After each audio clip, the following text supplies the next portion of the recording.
Oi, pessoal, boa tarde.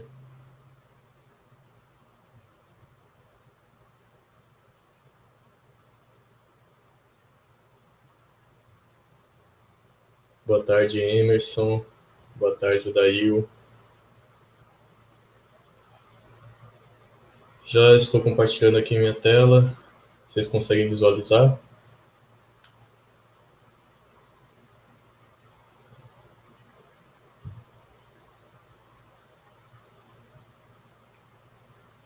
Acredito que sim. Boa tarde a todos novamente. Meu nome é Christian Souza. Vou estar apresentando esse webinar sobre o OWASP Top 10. Então, nós vamos falar sobre a nova versão da OWASP, que saiu recentemente de forma oficial. Vamos aí desde os conceitos até a prática.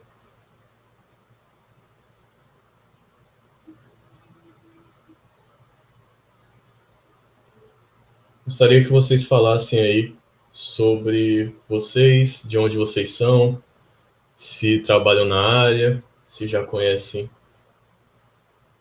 um pouquinho aí sobre o OASP.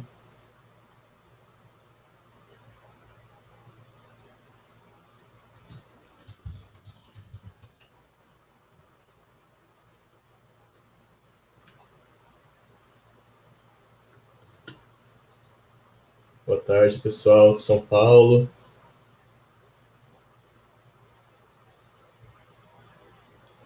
Então vamos já dar um start aqui.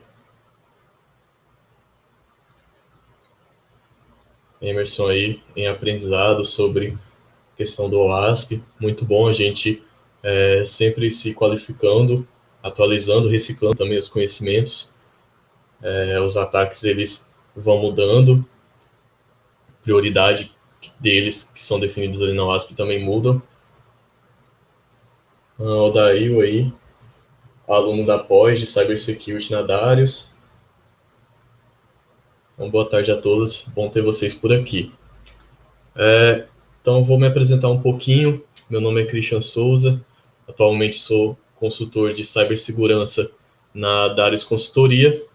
Atuo principalmente com a área de pentest, ou seja, testes de intrusão, análise de vulnerabilidades, análise e prevenção de ameaças e fraudes cibernéticas, hardening de sistemas Windows e Linux. Então, atuo ali também na área de Blue Team. Então, atuo nas duas áreas aí de Blue Team e Red Team. Além disso, né, também trabalhamos aí bastante com a questão de análise de logs, campanhas de phishing, entre outros. Quem aí trabalha com consultoria sabe que comumente a gente tem diferentes demandas todos os dias. Então, toda semana a gente atua com a área diferente dentro de cibersegurança, o que é muito bom. Além de consultor, sou professor também nos cursos do IDESP, nas áreas aí de Web Application Security. A gente vai falar um pouquinho deles sobre no final da live. Secure Programming Foundation, Ethical Hacking Foundation, Open Source Intelligence, OSINT, além de segurança de aplicações e desenvolvimento seguro. Também sou pesquisador em segurança da informação. Mantenho alguns projetos open source, todos focados também na parte de segurança cibernética. Além disso, tem algumas certificações, Ethical Hacking Foundation, Secure Programming Foundation, certificações aí da Exim, Linux Plus, da CompTIA, e LPIC 1, do Linux Professional Institute. Então, quem quiser mais informações e contato, links aí para LinkedIn, e-mail, podem acessar aí o meu site também, christian.sh, que vocês vão ter mais informações. Quiserem tirar alguma dúvida também, por meio de algum desses links que tem lá no site, fiquem à vontade. Vamos direto ao ponto, começar aí falando um pouquinho sobre o que é a OWASP. Então, muita gente acaba se confundindo do que é o OWASP Top 10 e o que é o OWASP.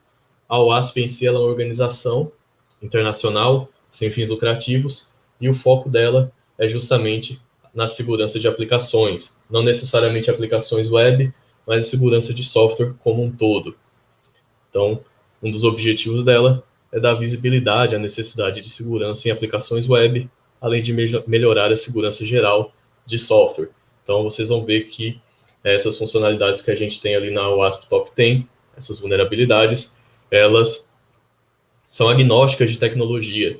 Então, A mesma vulnerabilidade que você encontra em uma aplicação .NET, você vai encontrar em uma aplicação escrita em Java, em PHP, etc. Além disso, a OASP em si, ela é dividida em capítulos, por cidades, países, regiões, e qualquer pessoa pode participar e colaborar com os projetos. Então, realmente é uma comunidade totalmente aberta, o pessoal desenvolve inúmeros projetos, nós temos alguns projetos, inclusive, que são flagships, que são os projetos que têm alto valor estratégico para a organização OASP e para a segurança de aplicações como um todo. Então, a OASP em si é bem aberta. Qualquer pessoa pode sugerir alterações ali nos documentos, colocar um commit com alguma alteração, e isso vai passar por uma revisão, lógico, por parte de alguns especialistas, antes de se tornar um documento ou parte de um documento que é um padrão internacional aí da indústria. Falando um pouquinho sobre o Top 10, então, entre os diferentes projetos e documentos da OASP, então a OASP tem ali documentações, além de projetos de código mesmo, além de programas, softwares que a gente pode utilizar. Os mais famosos aí são o OASP Zap, o OASP Dependency Check, então são projetos de desenvolvimento mesmo, mas além disso a OASP também fornece inúmeros documentos. Um deles, sem dúvidas, o mais conhecido, o mais famoso, é o Top 10, que é um documento feito por experts em segurança de todo mundo, e ele lista, o objetivo dele é listar os 10 riscos mais críticos de segurança em aplicações web. Lembrem-se de que são apenas os 10 mais críticos, não todos. Então, o pessoal da OASP, de 3 em 3 anos, mais ou menos, revisa esse documento e pode adicionar um novo tipo de ataque ali e remover outros, mas não significa que os que foram removidos deixaram de existir. Eles só se tornaram menos comuns no período de análise deles. Então, a gente teve aí o OASP 2017, que estava em vigor até esse ano, e agora a gente já tem o 2021, que removeu alguns ataques, mergeou alguns deles também, e adicionou ataques novos. Então, esses riscos eles são definidos em ordens de importância. Então, o primeiro risco categorizado aqui no OASP acaba representando o risco mais crítico que eles identificaram e mais prevalente nas aplicações. Antes de tudo, vamos falar um pouquinho sobre o que mudou da versão anterior para a versão nova. Como vocês podem ver, finalmente o A1 mudou. Então, desde as primeiras versões do OASP, falhas de injeção, elas estavam sempre ali ocupando as primeiras posições. De 2013 para 2017, acabou ocupando a primeira também. Então, ataques de injeção eram muito prevalentes, ainda continuam sendo muito prevalentes, tanto é que caiu para o top 3. Então, a terceira falha mais prevalente de aplicações web.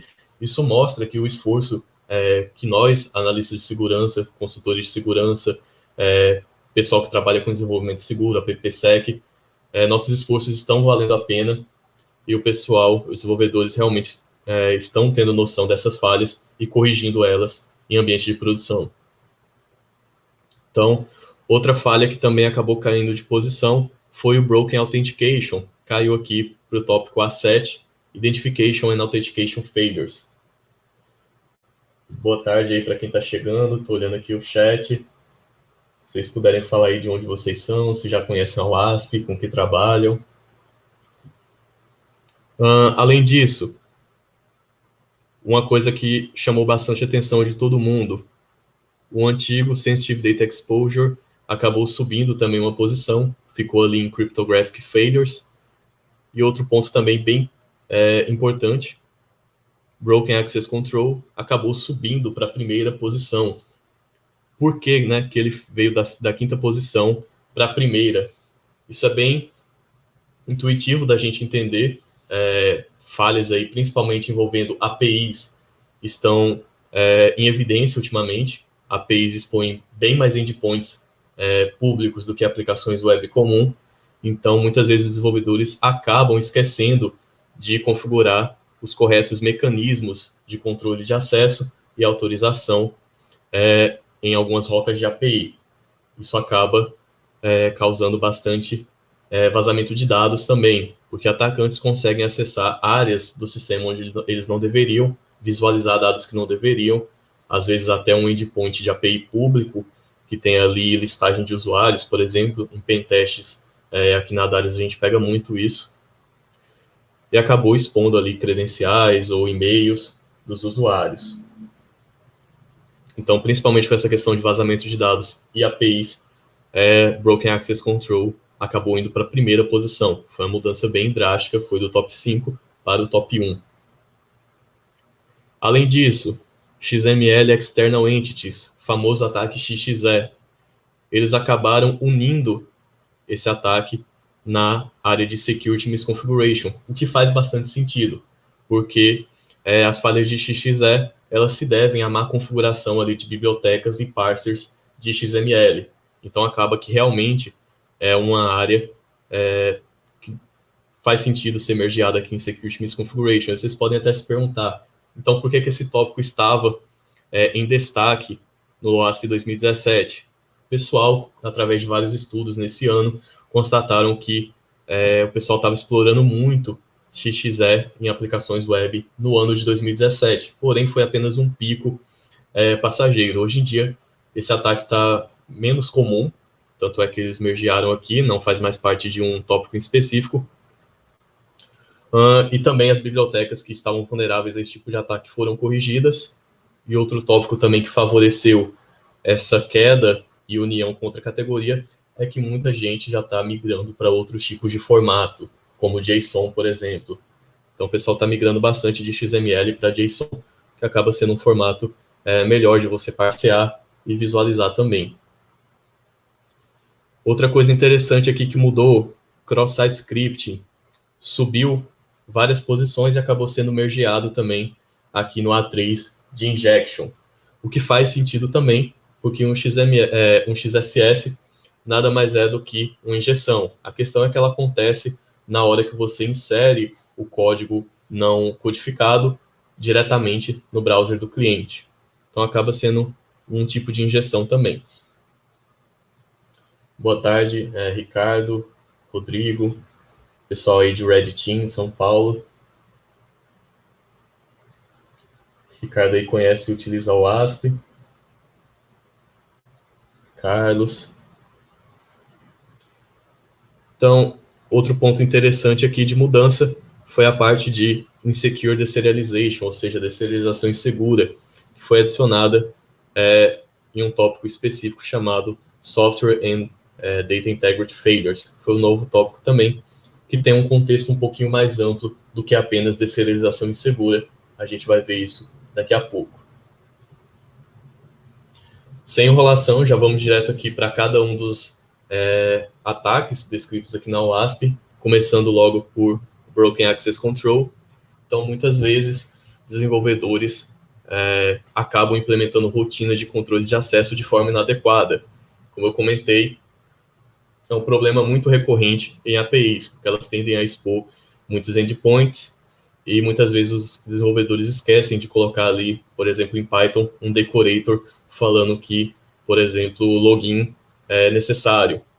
E mesmo assim, muitas APIs, mesmo quando fazem essa questão de login, o pessoal acaba esquecendo de verificar quesitos de autorização.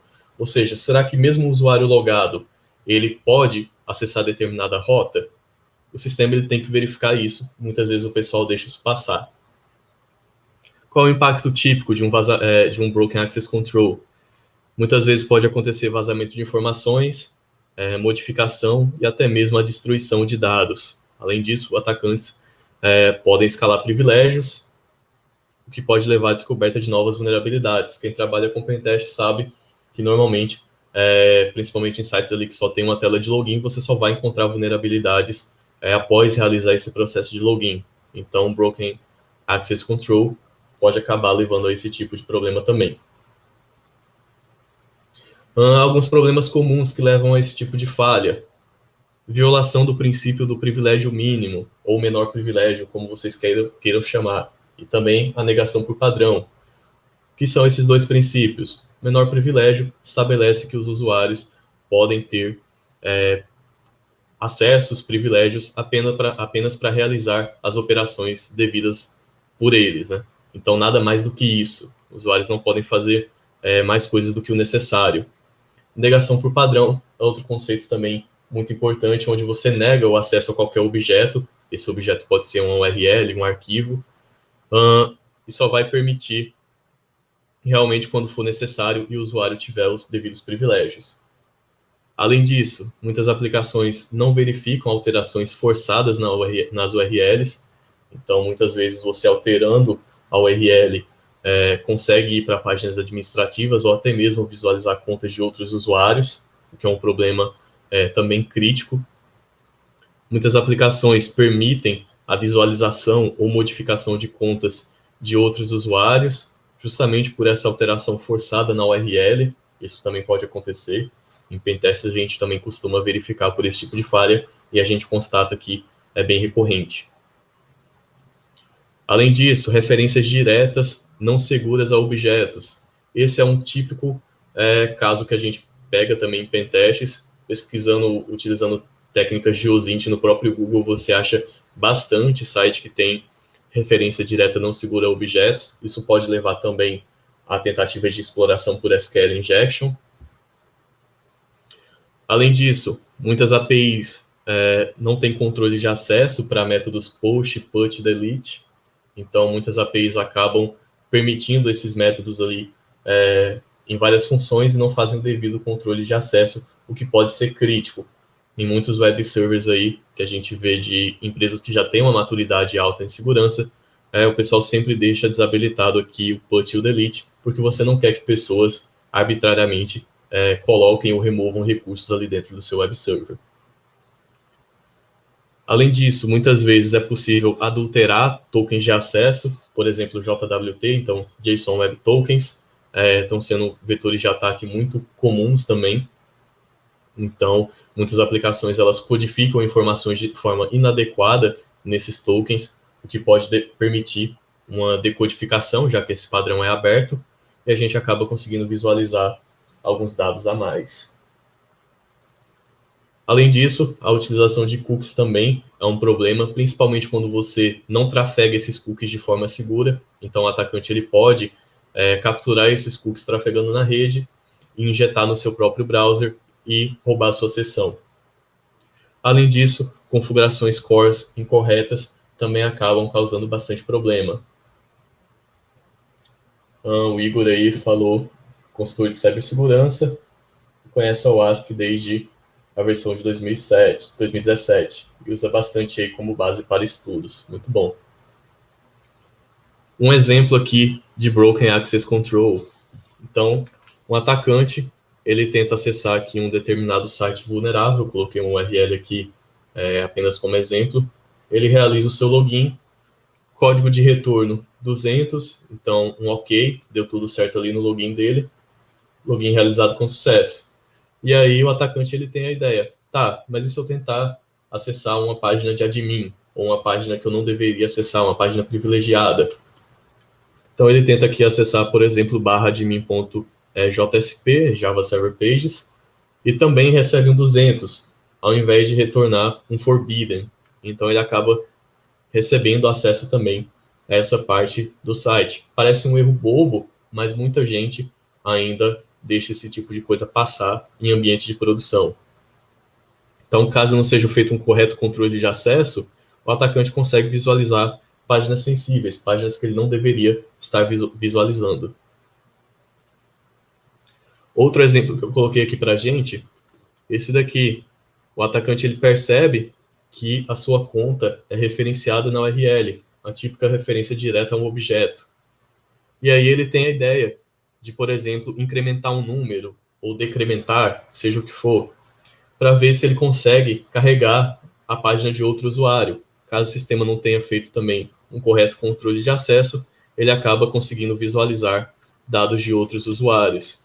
Isso aqui a gente também pega bastante, se tratando aí de pentests em APIs. Prevenções para o Broken Access Control.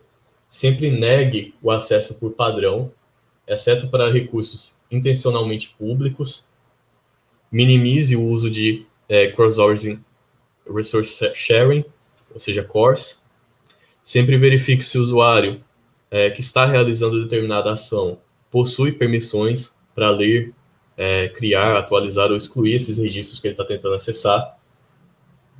Certifique-se de que arquivos de versionamento, ou seja, arquivos ali .git, diretórios .git ou arquivos de backup, não estão presentes na raiz do seu website. Por quê? Imagine que você tem um diretório .git ali dentro do seu site. O atacante, se ele conseguir acessar um diretório desse, pode ser crítico. Ele pode obter até mesmo o histórico de commits que você fez ali no ambiente. Então, se tiver alguma senha hard-codada, que também é uma má prática, essa senha pode acabar vazando.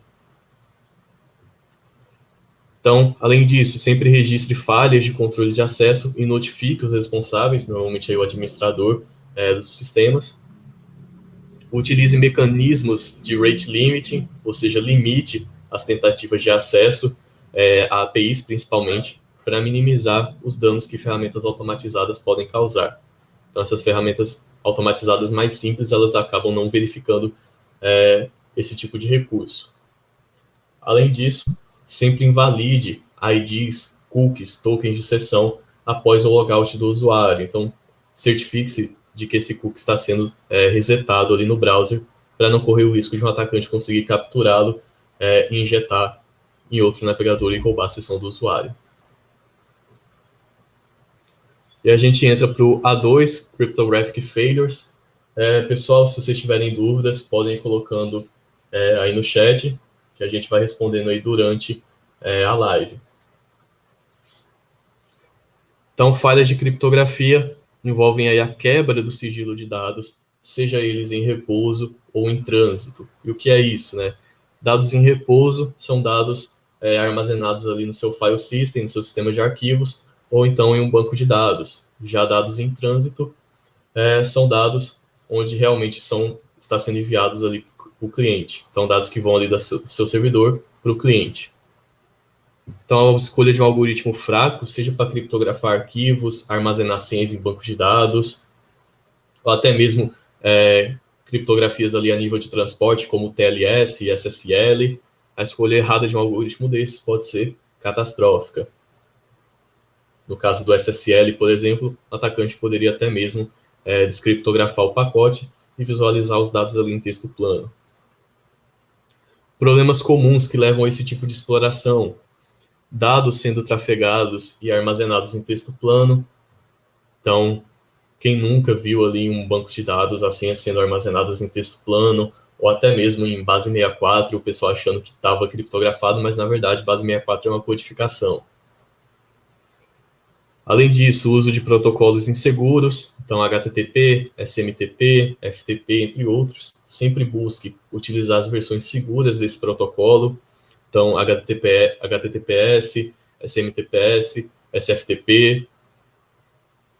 Uso de algoritmos de criptografia antigos ou fracos, utilização de chaves criptográficas fracas, uso de protocolos seguros não é forçado por padrão, então muitas aplicações ainda sofrem por isso, então é muito comum nós, como pessoal de infra, deixarmos ali nosso web server com a porta 80 e a porta 443 abertas. Por quê?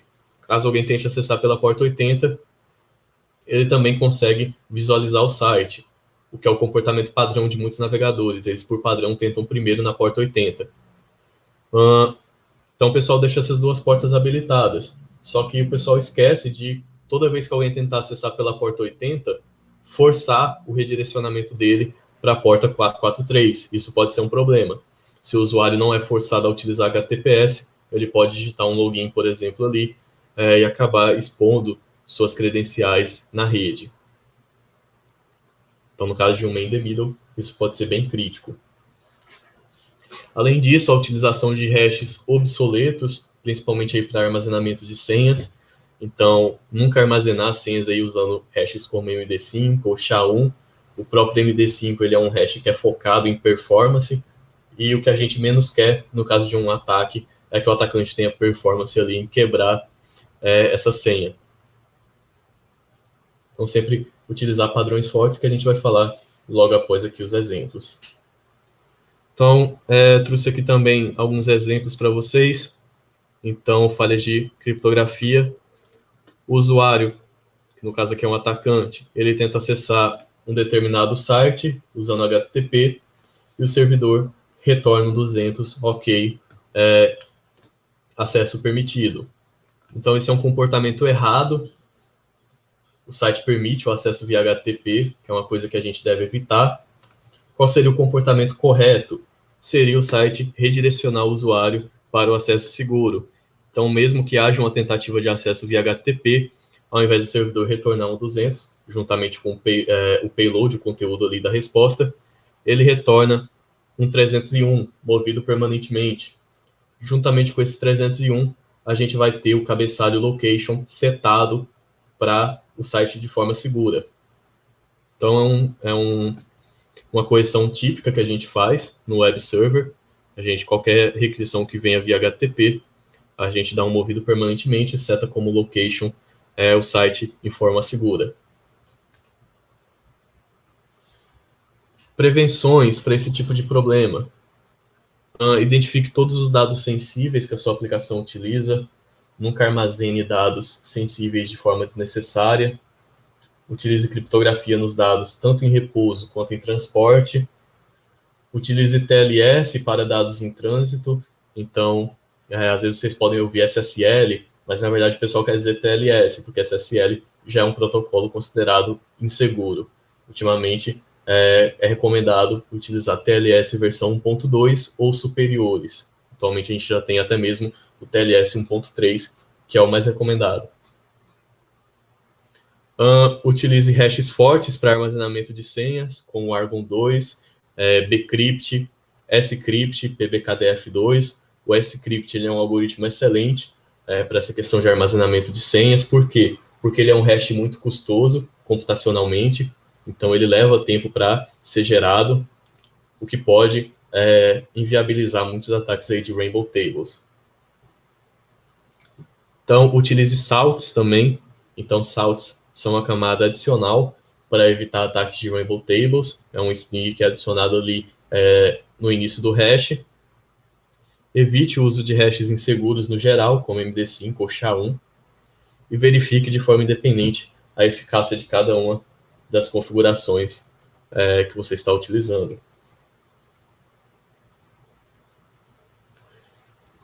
Indo para o tópico A3, Injection, finalmente.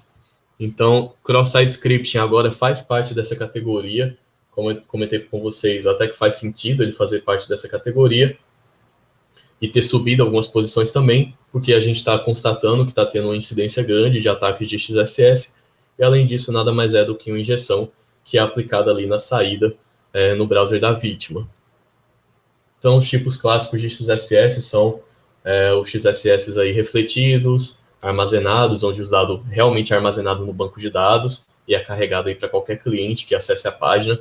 É o tipo de XSS mais crítico. E a gente tem o XSS do tipo baseado em DOM, que é quando os dados nem chegam no servidor, eles são inseridos ali diretamente no cliente DOM.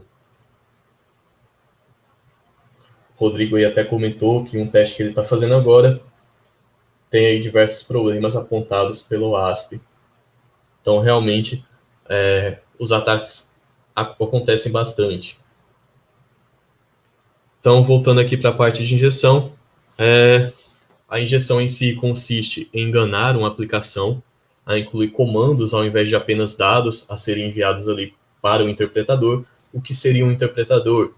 Pode ser aí um interpretador SQL, como MySQL, SQLite, Postgres.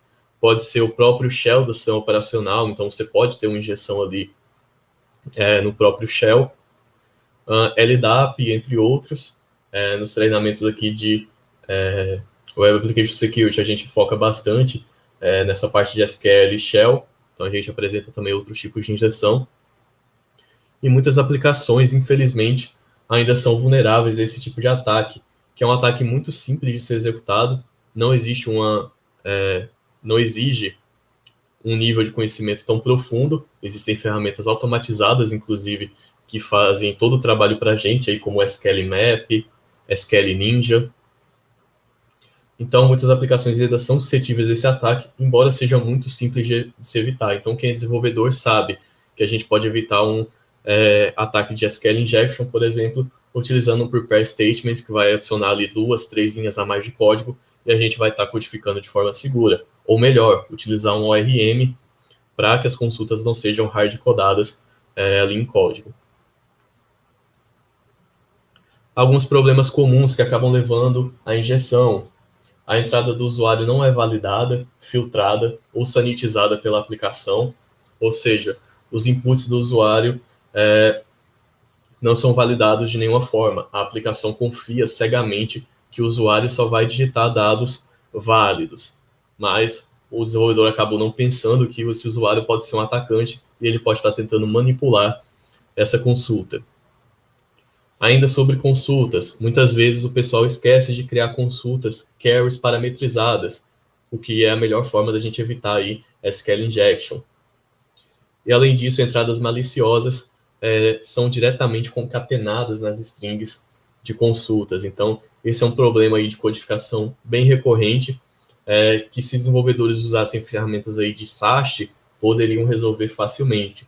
Quem aí já rodou um Bandit no Python ou um SonarQube sabe que assim que eles detectam código SQL hard-codado ali, um select all, esse tipo de instrução, ele já gera uma red flag na hora, ele já coloca ali como uma falha crítica que você precisa remover do código.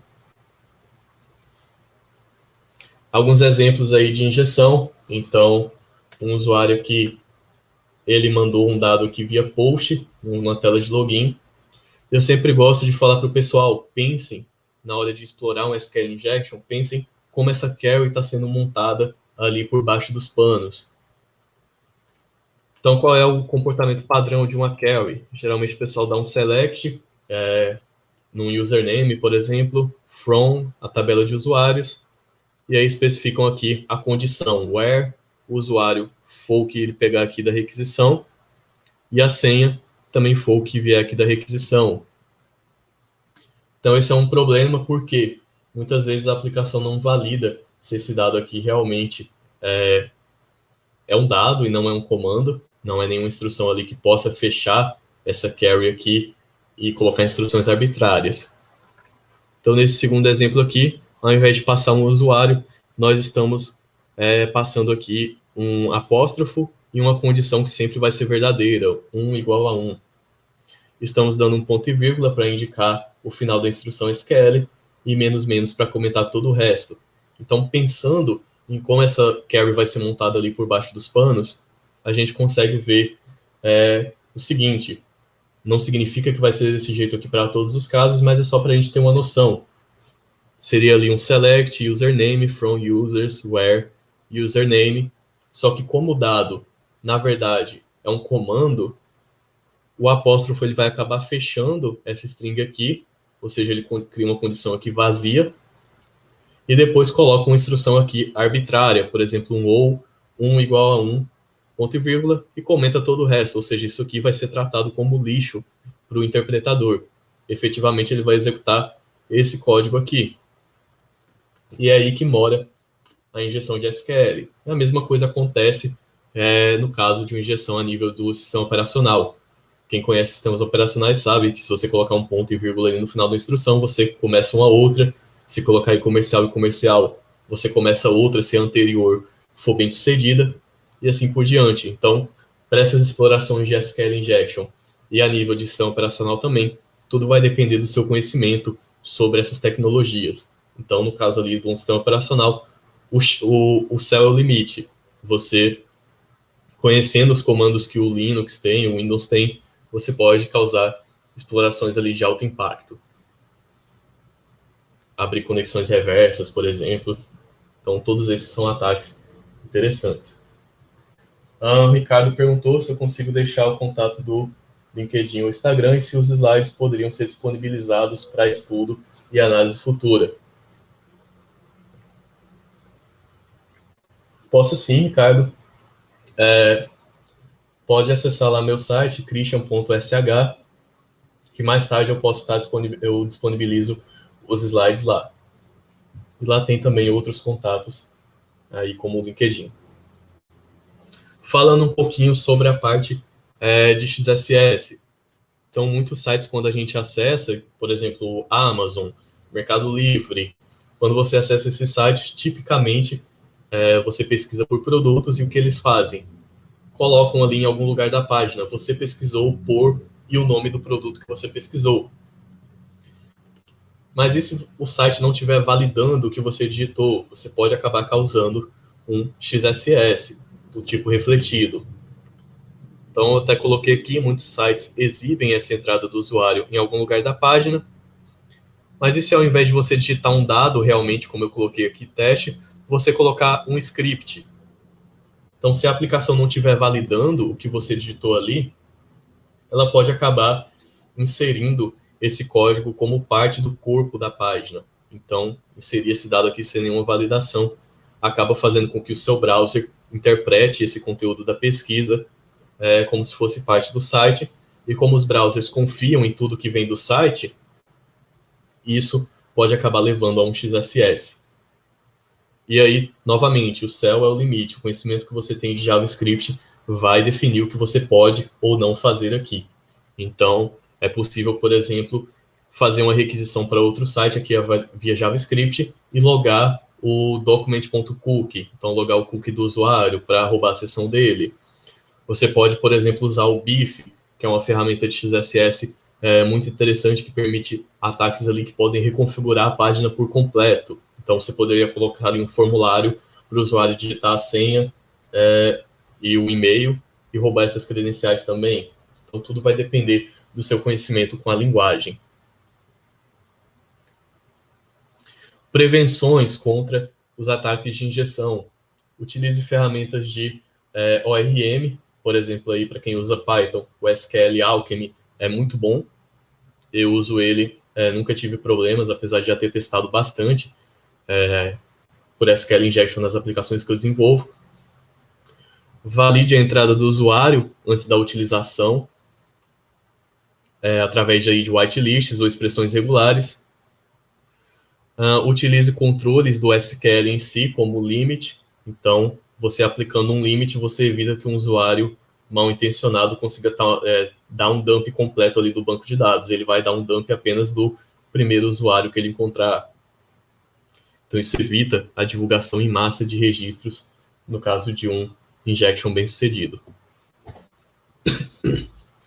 Além disso, codifique as saídas que dependem da entrada do usuário, visando evitar ataques de XSS. Então, uma das prevenções mais efetivas contra XSS é justamente a codificação do usuário. Então, por exemplo, ao invés de você simplesmente jogar maior e menor que são caracteres de abertura e fechamento de tag no HTML, você codifica isso. Você pode colocar ali comercial GT ponto e vírgula, que é greater than, e aí o browser ele vai interpretar isso de forma segura e o usuário vai ter a mesma saída. Ele vai ver ali que, na verdade, é um símbolo de maior que. A mesma coisa vale para os outros símbolos, apóstrofo, aspas duplas. Você pode codificar isso de forma segura. Falando um pouquinho sobre o tópico A4, Insecure Design. Então, é uma nova categoria do OWASP Top 10, é uma categoria bem mais ampla, que foca em riscos relacionados a falhas de design e arquitetura do software, ou seja, é uma falha que não é nem de implementação, é uma falha no design da aplicação. Então, um design seguro ainda pode ter alguns problemas de implementação, que podem levar a vulnerabilidades. Já um design inseguro não pode nem ser corrigido com implementação perfeita, justamente é uma falha ali na hora de projetar o software. Então, isso acaba que significa que controles de segurança nunca foram pensados ou criados para a defesa contra esses ataques. Então, realmente é um problema inerente ao design. Sobre o tópico A4, alguns problemas comuns que levam a esse tipo de ameaça. A ausência da modelagem de ameaças, então, muitas vezes desenvolvedores não pensam nos possíveis pontos de exploração dentro do software. A ausência de padrões de design seguro e arquitetura de referência. Falta de comunicação entre as equipes de desenvolvimento e as equipes de segurança. Então, cabe a nós, analistas, consultores de segurança, mantermos, né, um contato com a equipe de desenvolvimento, visando explanar para eles as melhores práticas e como a gente pode se prevenir dos diferentes ataques. Um exemplo aqui bem típico de design seguro, aquelas recuperações de senha que se baseiam em perguntas e respostas. Isso aqui, sim, é uma falha. Por que é uma falha? Porque mais de uma pessoa pode saber dessas respostas. Então, padrões aí que a gente tem na indústria, como o NIST 863B e o ASP-SVS, proíbem o uso de perguntas e respostas, né? Justamente porque elas não podem ser evidências de identidade. Mais de uma pessoa pode saber dessas respostas e acabar recuperando, resetando a senha de outro usuário. Prevenções do tópico A4. Estabeleça um ciclo de vida de desenvolvimento seguro. A própria Microsoft disponibiliza para a gente o SDLC, que pode ajudar bastante nisso. Ele é dividido aí em 12 fases, onde a principal, a mais importante, a número 1, é justamente o treinamento de segurança para desenvolvedores. Além disso, utilize bibliotecas seguras para operações com usuários, bibliotecas reconhecidamente seguras pela comunidade. Então, use modelagem de ameaças para identificar pontos com possíveis vulnerabilidades nas suas aplicações. Escreva testes unitários, essa é uma dica para desenvolvedores, sempre teste seu software. Além disso, adote conceitos como Secure by Design e Privacy by Design desde o início ali do seu desenvolvimento, ou seja, pensar em segurança e privacidade também, desde a concepção do nosso software. Sobre o tópico A5, Security Misconfiguration, como a gente comentou, o XXE, XML External Entities, agora faz parte dessa categoria. Então, aplicações web, elas confiam sempre, praticamente, em uma fundação segura, ou seja, elas confiam que estão rodando por cima de um ambiente seguro. Isso inclui desde o sistema operacional até o nosso web server. E muitas vezes, configurações padrão, então o famoso Next, Next, Finish, ou o pessoal que assiste tutorial no YouTube sem validar nada, acaba causando esse tipo de misconfiguration. Além disso, a falta de hardening também acaba aumentando a superfície de ataque em sistemas. Alguns problemas comuns dessa categoria. Recursos desnecessários ativados ali nos sistemas, como, por exemplo, portas abertas, serviços, páginas, privilégios, a falta de hardening em si dos servidores, contas padrão com credenciais comuns, então a famosa senha admin e usuário admin, exposição de detalhes de erros aos usuários, juntamente aí com a exposição de stack traces. Então, quem nunca acessou um sistema ali, causou um erro na aplicação e a aplicação te jogou uma stack trace ali com detalhes sobre o erro. Então, pode acabar expondo até endereços IP internos, expor paths de arquivos. Então, é um problema também bem grande. Aplicações em .NET, por exemplo, acabam expondo também versões que o usuário está utilizando ali. Recursos de segurança desabilitados ou mal configurados, então a ausência de alguns recursos que garantem níveis a mais de segurança, como, por exemplo, cabeçalhos de segurança do HTTP, o famoso XSS Protection, a questão do Xframe Options, Content Security Policy, HSTS, que é um cabeçalho muito importante. Então, a ausência desses cabeçalhos pode acabar levando também a explorações de alto impacto. Exatamente, Ricardo. O Ricardo colocou aí no chat. A questão de segurança deve ser aplicada e revista desde o início ao final do projeto. Então, realmente é um processo contínuo que nós, analistas e desenvolvedores, precisamos ter na nossa corporação. Além disso, outro problema de configuração muito grave, exposição de informações no cabeçalho server do HTTP. O cabeçalho server, ele acaba mostrando versões do servidor. Então, Apache 2.2.4, Nginx 1.19.0. Você já está dando de cara ali para o atacante o tipo de servidor que ele deve explorar e qual é a versão. Então, ele pode pesquisar por vulnerabilidades públicas sem maiores dificuldades. Além disso, com o advento de cloud, a gente tem bastante bucket aberto também no S3, onde é possível visualizar dados sensíveis. Alguns exemplos aqui, Security Misconfigurations. Nós temos aqui exposição de cabeçalhos no HTTP. Então, cabeçalho server sendo exposto aqui. Fiz um scan simples com Nmap. Outro comportamento padrão também é que quando uma aplicação não encontra um index.html, o web server não encontra o index.html no diretório, o que ele faz? Ele lista todos os arquivos daquele diretório, o que também é uma falha alta de segurança. E muitas vezes acaba expondo também diretivas aqui como o server. Prevenções. Realiza o hardening de todos os servidores, minimiza a utilização de recursos desnecessários, componentes e documentação, remova ou não instale recursos não utilizados por suas aplicações e frameworks, sempre valide todos os patches de segurança em um ambiente controlado, ou seja, uma sandbox, e depois aplique isso em produção, minimiza a exposição de informações em cabeçalhos e banners e cria um processo automatizado para aplicação de medidas de segurança em novos servidores, ou seja, tem um script para automatizar o processo de aplicação de medidas de segurança. Falando sobre o tópico 6, Vulnerable and Outdated Components. Então, nunca confie cegamente em códigos de terceiros. Muitas vezes a gente precisa, basicamente quase sempre, utilizar códigos de terceiros, seja um pacote, uma dependência, um framework, uma biblioteca. E muitas vezes esses frameworks, esses códigos não foram desenvolvidos com segurança em mente. Então, ferramentas aí como o ASP Dependency Check e o GitHub Dependabot podem nos auxiliar bastante na mitigação dessa categoria de ataques. Por quê? Porque eles verificam por versões que possuem vulnerabilidades conhecidas ali dentro do nosso ambiente. Então, você rodando uma ferramenta dessa, ela vai pesquisar ali no seu repositório as versões de todas as bibliotecas que você está importando, e se tiver alguma biblioteca com vulnerabilidade conhecida, ela já te avisa e sugere que você atualize. Alguns problemas comuns são desenvolvedores que não conhecem as versões de todos os componentes utilizados pelas aplicações.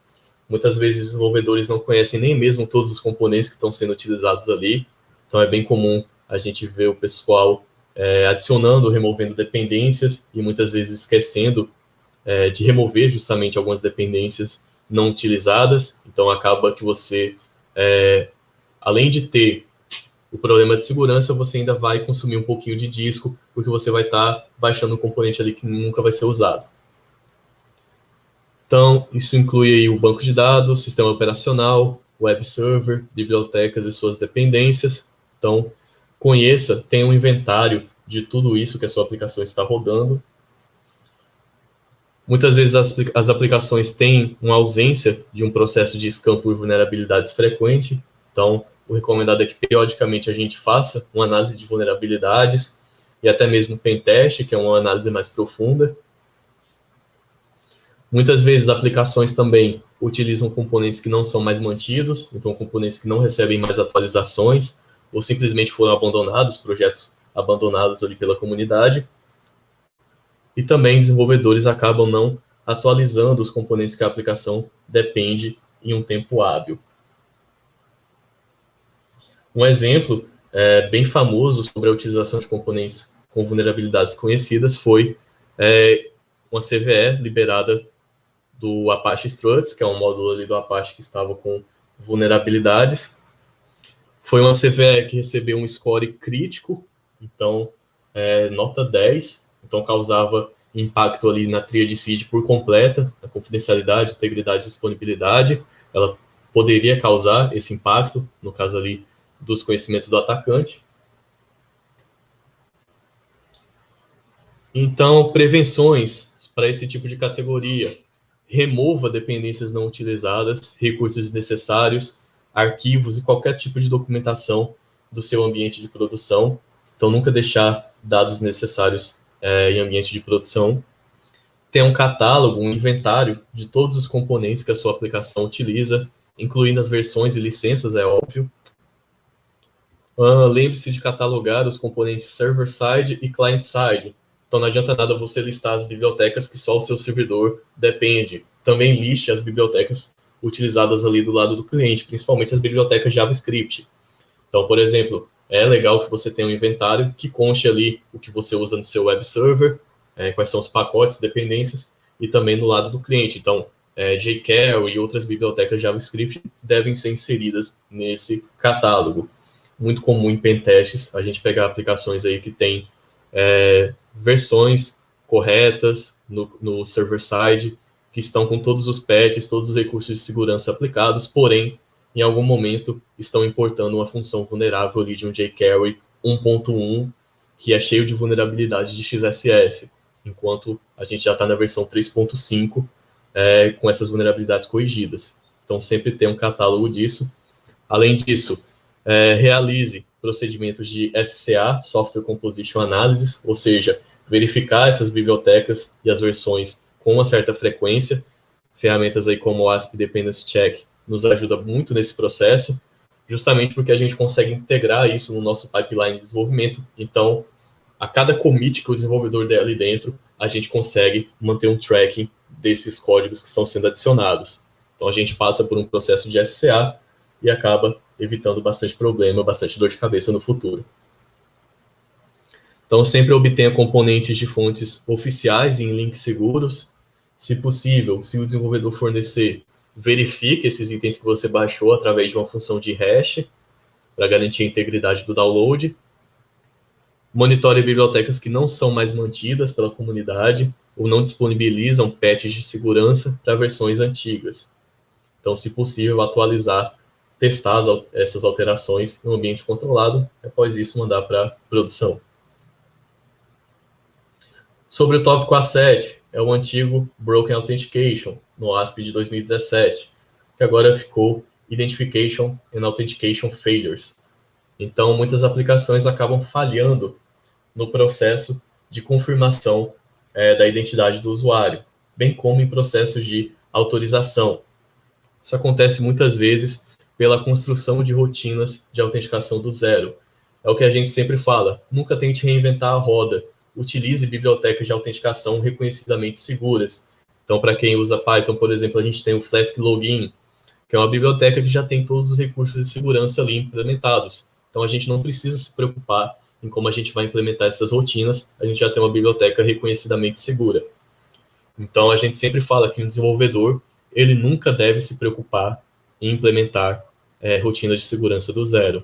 Sempre vai existir alguma ferramenta já pronta, segura, que ele pode utilizar. Alguns problemas comuns que a gente tem nessa categoria. Aplicações que muitas vezes expõem os usuários válidos, permitindo que atacantes realizem tentativas direcionadas de ataque de força bruta. Então, são más implementações que quando um usuário digita ali uma senha, ele fala, olha, enviamos ali para o seu e-mail.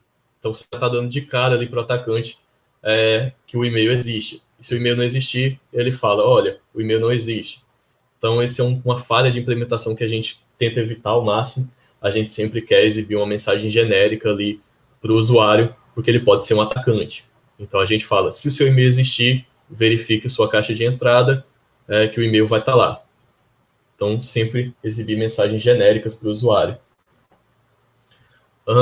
Voltando mais para essa parte do tópico 7, muitas aplicações permitem a utilização de senhas fracas ou conhecidas. Então, uma boa prática ultimamente, que até o Chrome está adotando, por exemplo, sempre que o usuário digitar uma senha que já apareceu em algum vazamento, ou uma senha que é reconhecidamente fraca, 1, 2, 3, 4, 5, 6, o Chrome vai lá e te avisa, olha, essa senha aqui é insegura, ela já apareceu em um vazamento e ela é muito fraca. Então, nossas aplicações também podem implementar esses recursos, então a gente poderia pegar ali as 10 mil senhas mais comuns e verificar se o usuário está tentando se cadastrar com alguma delas, além dos requisitos clássicos de complexidade de senhas. Né? Então, outro problema comum é a utilização de mecanismos inapropriados para a recuperação de senhas, como, por exemplo, perguntas e respostas, que a gente viu que é uma falha de design.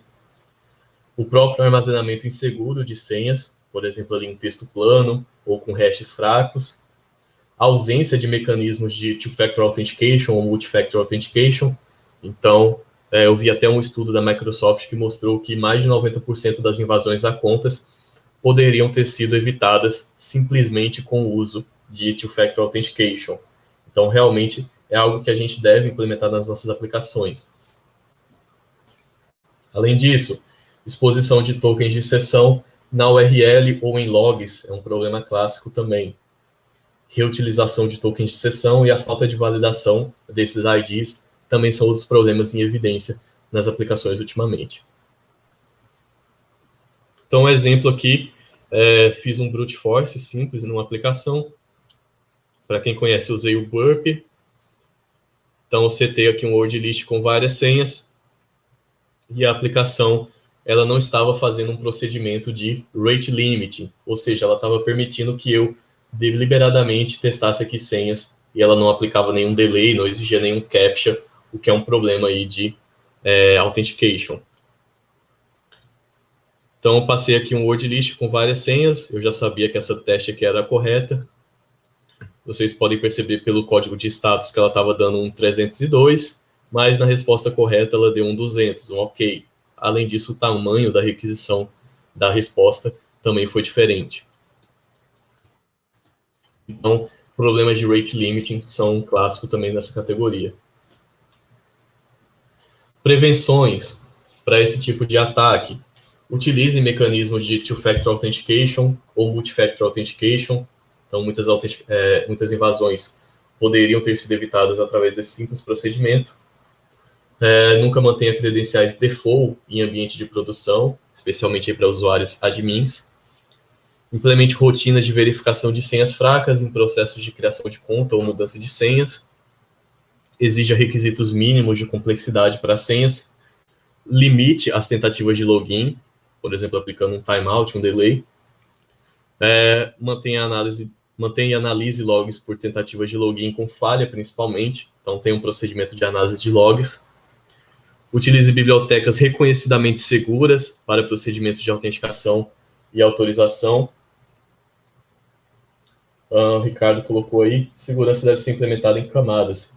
É exatamente o que a gente chama aí de defesa em profundidade. Então, quanto mais camadas, maior a dificuldade de acesso indevido. Falando um pouquinho sobre o tópico A8, Software and Data Integrity Failures. Também uma nova categoria do OASP 2021. A deserialização insegura agora faz parte dessa categoria, eles uniram aqui dentro, se concentra em falhas de software que podem comprometer a integridade de dados. Então, atacantes podem, por exemplo, modificar dados vulneráveis à deserialização insegura, que agora faz parte dessa categoria. Alguns problemas comuns são os sistemas que não verificam a assinatura de atualizações, download de código ou executáveis sem verificações de integridade, deserialização de dados não confiáveis, então aplicações que não verificam os dados antes de deserializar, problema muito recorrente em aplicações que são orientadas a objetos, onde a gente tem um objeto, precisa salvar ele na memória secundária, ou seja, no HD, e depois colocar na memória RAM, na memória principal, novamente como objeto. Então, o problema ocorre justamente nesse processo de retornar o objeto para a memória principal. Então, outro problema comum aí é a confiança em cookies sem a correta validação e verificação de integridade. Um exemplo aqui simples de deserialização insegura. Então, o atacante ele vai pegar um objeto ali que já está salvo, vai deserializar, vai inserir um código malicioso, serializar novamente e enviar ali para um cliente, para uma aplicação. E na hora que essa aplicação deserializar e carregar os dados, pode ser que tenha um código malicioso para executar alguma ação, como uma execução remota de código, ou um ataque de negação de serviço, uma fork bomb, por exemplo. Então, também é um ataque bem comum em linguagens orientadas a objetos. Prevenções contra essa categoria. Utilize assinaturas digitais para verificar se um software ou os dados que ele utiliza não foram adulterados. Certifique-se de que softwares como o NPM e o Maven estão consumindo o repositório de fontes confiáveis. Utilize ferramentas aí como o Dependency Check para verificar se esses componentes não contêm vulnerabilidades. E certifique-se de que haja um processo de revisão de código, ou seja, um code review, para minimizar a chance de código mal intencionado ser introduzido no seu pipeline de desenvolvimento. Além disso, faça processos de deserialização apenas em dados devidamente assinados e confiáveis. Ou seja, mantenha um banco de dados ali com os hashes dos dados serializados e você só vai deserializar o dado que você receber se ele tiver aquele hash. Então, é uma opção. Sobre o A9, Security Logging and Monitoring Failures. Então, também se manteve aí entre os ataques mais recorrentes.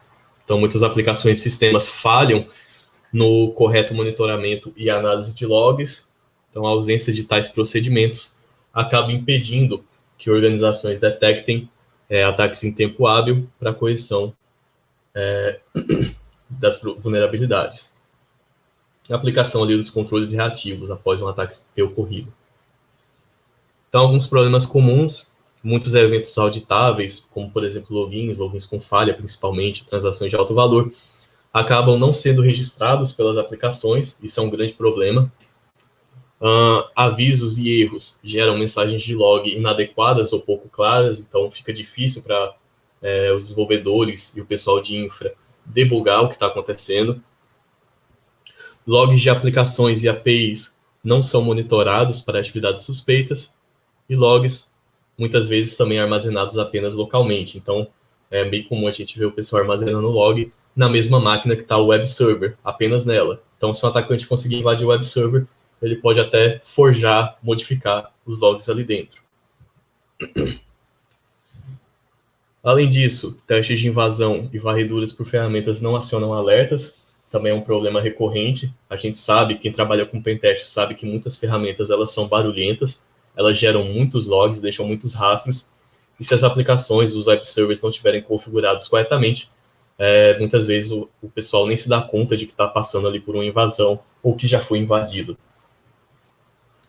Além disso, aplicações não conseguem detectar, escalar ou alertar para ataques ativos em tempo real. Então, imagine aí que você só acabe detectando uma negação de serviço meia hora depois, 1 hora depois, 2 horas. Para algumas organizações, um downtime de 5 minutos já pode ser crítico. Um exemplo clássico aqui de uma ferramenta que gera bastante log, o Nikto, por exemplo. Percebam só a quantidade de log que ele gerou aqui no meu Apache, no mesmo minuto, no mesmo segundo, né? Então, é um comportamento impossível de ser realizado ali por um humano, realmente é uma ferramenta. Então, muitas vezes as aplicações elas não têm uma certa inteligência para verificar a ocorrência e a incidência desses ataques. Então, ferramentas aí como Elasticsearch e outros podem nos auxiliar bastante a identificar esse tipo de ameaça. Prevenções. Certifique-se de que informações importantes sejam registradas com contexto de usuário suficiente para identificar contas suspeitas. Também é importante, dependendo aí da sua aplicação, manter essas contas desativadas. Às vezes o pessoal quer apagar direto as contas, mas a gente sempre recomenda mantê-las desativadas até um processo de perícia forense. Então, após esse processo, pode ser constatado o que o usuário fez realmente, você pode apagar essa conta. Então, assegure-se de que os logs são gerados em um formato específico que possa ser facilmente consumido por uma solução como o Elasticsearch. Então, esses logs que a gente armazena, todos eles têm um certo formato. É importante que a gente mantenha esse formato para que um Elasticsearch, um logstash, consiga consumir sem nenhum problema. Além disso, estabeleça monitoramento e alertas eficazes, de modo que atividades suspeitas sejam detectadas e respondidas em tempo hábil. Por fim, falando aqui sobre o tópico 10, Server-Side Request Forgery, é uma nova categoria do top 10, é uma vulnerabilidade bem interessante, que permite que um atacante force a aplicação a realizar requisições para um domínio arbitrário. Então, atacantes eles podem, a partir dessa vulnerabilidade, interagir, por exemplo, com o web server e alguns componentes da rede do usuário também, para obter informações sensíveis. Então, um ataque realmente muito interessante. Problemas comuns, aplicações que buscam recursos remotos sem validar a URL informada pelo usuário. Então, não existe nenhuma validação. Um exemplo disso, quem nunca acessou algum site onde era possível você fazer o upload de uma imagem através de uma URL. Então, você passava uma URL ali e ele carregava a imagem no site. Mas e se por acaso, ao invés de você passar um site externo, você passasse um localhost aqui? Como isso aqui vai ser executado pelo servidor, ele vai tentar obter as informações do próprio web server ali, do próprio site vulnerável. Então, você poderia, por exemplo, ver se tem mais portas abertas nesse servidor a partir dessa vulnerabilidade, passando aqui dois pontos, por exemplo, 5601, 9200, são portas aí comuns. Então, a partir disso, você pode até mesmo enumerar mais informações ali sobre a rede da pessoa. Prevenções. Segmente a funcionalidade de acesso a recursos remotos em redes separadas. Então, você vai reduzir o impacto de server-side request forgery. Estabeleça também políticas de negar por padrão ali nos seus firewalls. Registre todos os acessos com sucesso e negados, isso é muito importante. Valide todos os dados de entrada fornecidos pelo cliente. E, além disso, você pode utilizar também whitelists para validação das URLs que o usuário fornecer. Então, se for uma URL que você não quer, você simplesmente nega. Então, uma dessas URLs poderia ser ali o seu web server, o localhost. Então, a gente falou bastante sobre essa questão de ataques, prevenções, mas sobre a parte ofensiva, como a gente pode começar a atacar websites com essas vulnerabilidades, pensando aí no pessoal de Red Team. Então, dicas que eu dou para vocês é ter uma ótima base sobre o protocolo HTTP. Então, o protocolo HTTP é o essencial para você começar a pensar em explorar aplicações web. Você tem que ter um domínio sobre esse protocolo, porque é o que rege todas as transações web hoje em dia. Então, conhecer redes TCP/IP é essencial também para qualquer um que queira atuar aí como no time de Red Team. Além disso, o estudo de sistemas operacionais é fundamental, não só para a gente de segurança, mas para qualquer pessoa que trabalha em TI. Então, o estudo de SOs é fundamental para o entendimento e execução também de ataques um pouco mais sofisticados. Então, é essencial para a gente entender muita coisa na área de TI. Além disso, saiba se virar sozinho. É o que eu sempre falo para o pessoal que me pergunta, que me pede dicas. Então, nunca dependa exclusivamente de ferramentas. Você sabendo TCP/IP e programação, mesmo você estando ali num lugar sem nenhuma ferramenta, você consegue se virar, porque você tem a base. Então, você pode criar suas próprias ferramentas. Então, nunca dependa cegamente ali de ferramentas, e se depender de alguma ferramenta, entenda realmente o que você está fazendo, entenda como ela funciona por baixo dos panos.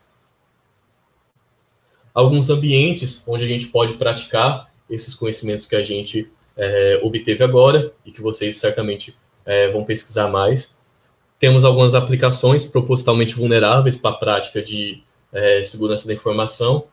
Uma bem conhecida é o DVWA, Dan Vulnerable Web Application, e outra também bem famosa, bem mais moderna também que o DVWA, é o WebGoat. Ele já inclui ali ataques que estão no novo top 10, como o Server-Side Request Forgery.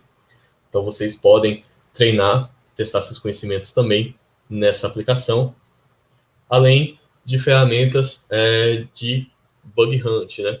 Então, de bug bounty. Então, a gente pode utilizar também sites como HackerOne e BugCrowd, onde empresas deliberadamente colocam ali seus endereços, seus IPs, seus domínios, e você pode pesquisar por vulnerabilidades tranquilamente, sem medo de ser processado. E é uma ótima forma também de testarmos os nossos conhecimentos. Então, você tem um ambiente realmente realista, é um ambiente que foi projetado para ser seguro. Então, você tem um grande desafio ao invadi-lo. Então, plataformas como o HackerOne e o BugCrowd são as mais famosas e são as que eu recomendo para quem quer testar seus conhecimentos também no top 10. Além disso, aqui na Darius, a gente tem um curso de Web Application Security, que já está atualizado para a nova versão da WASP, onde a gente ensina todos esses ataques com mais detalhes e também outras técnicas de prevenção, defesa, claro, e também outros conceitos. Então, a gente entra em detalhes ali em técnicas de SAST, DAST, SCA, falamos também sobre segurança por design, privacy by design. Então, é um curso realmente completo, vai dar uma ótima base para quem precisar. É um curso de 24 horas. Vocês podem dar uma olhada na grade curricular, escaneando aí esse QR Code ou acessando dales.com.br/curso/Web Application Security. Então, um curso bem completo, 24 horas. Ele dá uma visão geral, não só sobre o ASP Top 10, mas também de outros padrões que a gente tem. Então, a gente fala sobre controles proativos da WASP, o ASVS, então é bem completo. Então, é isso, pessoal. O webinar foi esse. Então, espero que vocês tenham gostado. A realização aí da Darius e do IDESP, Instituto Darius de Ensino Superior Paulista. Espero que vocês tenham gostado. E quem tiver interesse no treinamento, existe uma turma já para a próxima semana. Caso tenham interesse, nos vemos lá. Então, obrigado aí, Rodrigo, Larissa, Cássia. Valeu, Ricardo. Então, ótima tarde a todos, bom final de semana. Qualquer dúvida, podem entrar em contato comigo. O link aqui vai ficar gravado também. O webinar vai ficar gravado, vocês podem vê-lo e revê-lo quantas vezes quiserem e depois aprofundar seus conhecimentos.